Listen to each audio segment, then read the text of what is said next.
Hello everybody, this is Julissa. Thank you so much everyone for coming back to my channel. Thank you so much to everybody who's listening right now in the podcast. Today is Saturday, March 29, 2025. I wanted to come here and share this news with you guys.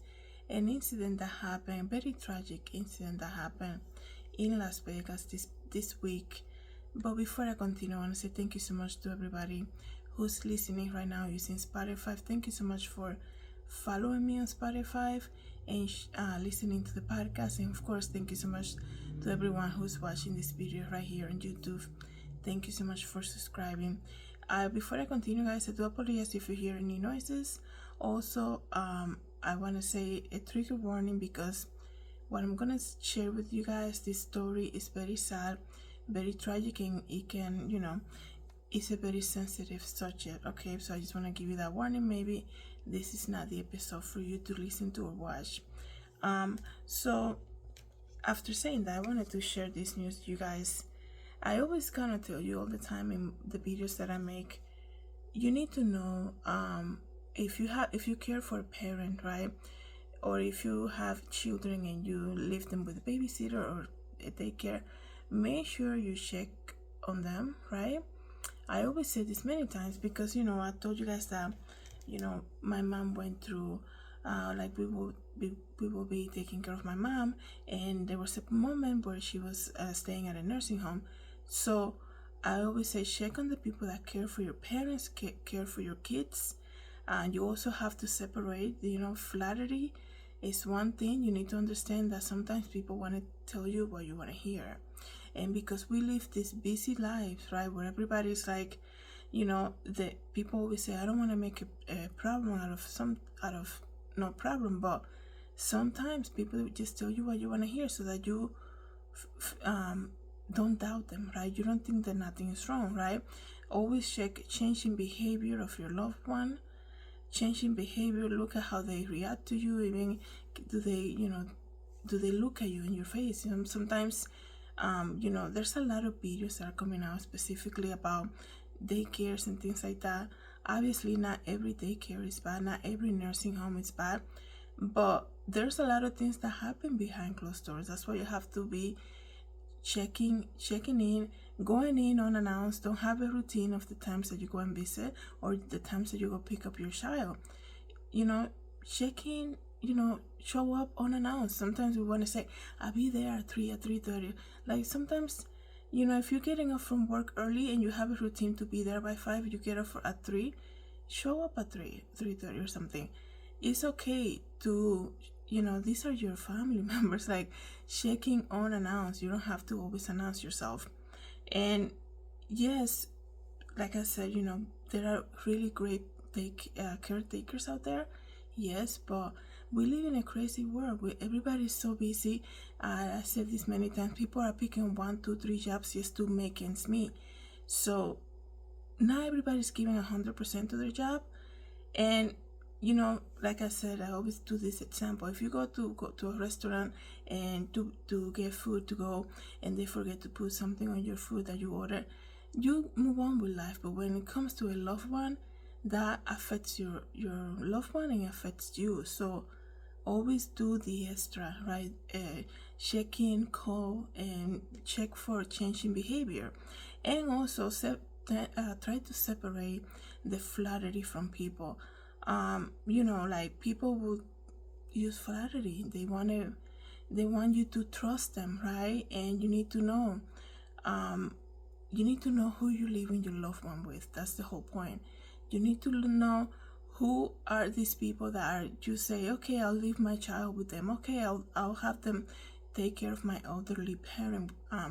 You need to know that if that means that you're gonna have to put up cameras inside your homes just to make sure that everything is good, then if they're uncomfortable with the cameras, then there are the wrong caretakers. Okay, you need to do what you have to do to care for your parent or your children, and to make sure that the person you hire is doing a good job. And the reason that I'm saying this, we gotta tell you the story. It's very sad. Like I said, let me tell you, a babysitter has been arrested after she fatally stabbed a 3-year-old child to death after taking care of them while her father was at work. Like, are you serious? This is what the enemy is doing, guys. Okay, the enemy is at work. He's never been off. The enemy has always been at work. And that's why you know, as we get closer to the second coming of the Lord, we need to do our due diligence to check in and do everything else that I just shared with you guys. Let me read you guys this article. Las Vegas police have arrested a babysitter after they say the toddler she was watching was stabbed to death. Around 3:30 a.m. on Wednesday, officers responded to a report of a 3-year-old girl who suffered apparent stab wounds inside an apartment in Las Vegas Metropolitan. Las Vegas Metropolitan Police has said officers arrested a 41-year-old woman who has been babysitting while the toddler's father was at work. Okay, she was booked into the Clark County Detention Center on a charge of murder with a deadly weapon, according to inmate records. And the police is saying it's just very tragic and unfortunate incident. And they said this in a press conference that they gave this week. The babysitter is due to appear in court next week. The babysitter is a 41-year-old woman named Marquetta Phillips, and she's supposed to be in court this Tuesday. Let me just read more information about this. It's just very sad because, you know, that's when you see something like this happen, you know, in my opinion, guys, any incident that deals with stabbing and hurting another person is demonic, obviously. So it's just very sad, you know. This father, I'm sure he trusted that person to leave them taking care of their daughter. I'm sure there was some trust in there. But like I said, sometimes you have to go beyond you have to get to know people more than just, I don't know how long they knew this woman for, but you need to know them more. And even if you're gonna hire them to be a babysitter, schedule like the first few days while you are at home with them to see how they react. And if, like I said, if you have to put cameras on, put the cameras. Like, you have to do what you have to do, right? So let me see if I can get more information.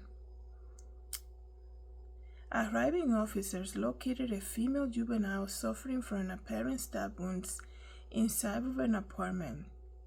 Officers provided life-saving measures until medical personnel arrived. The juvenile was transported to a local hospital where she was later pronounced deceased. Police identified the suspect as Marquetta Phillips, like I said, 41 years old. And through the course of the investigation, says here, the homicide detective learned that Phillips was babysitting the victim while the father was at work. And they're saying at some point Phillips stabbed the victim and then fled the area when the father arrived from work. The suspect was booked in the detention center. Let me see, because I did read something about this woman. I did read that the week before, so 2 weeks ago, she was held, I don't know exactly where, because they were going to do a mental evaluation on this woman. So imagine that, right? Imagine that, because I'm sure that father did not know anything about that, right? So let me read. I think I found it. The babysitter accused of stabbing the toddler was held for mental health evaluation a week prior. Okay.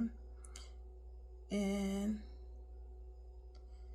let me see what else. Even though police say the incident was isolated, neighbors say it rocked what they describe as a close-knit community. And they're saying our heart goes out to the family. I just cannot imagine what they're going through right now, one of the neighbors said.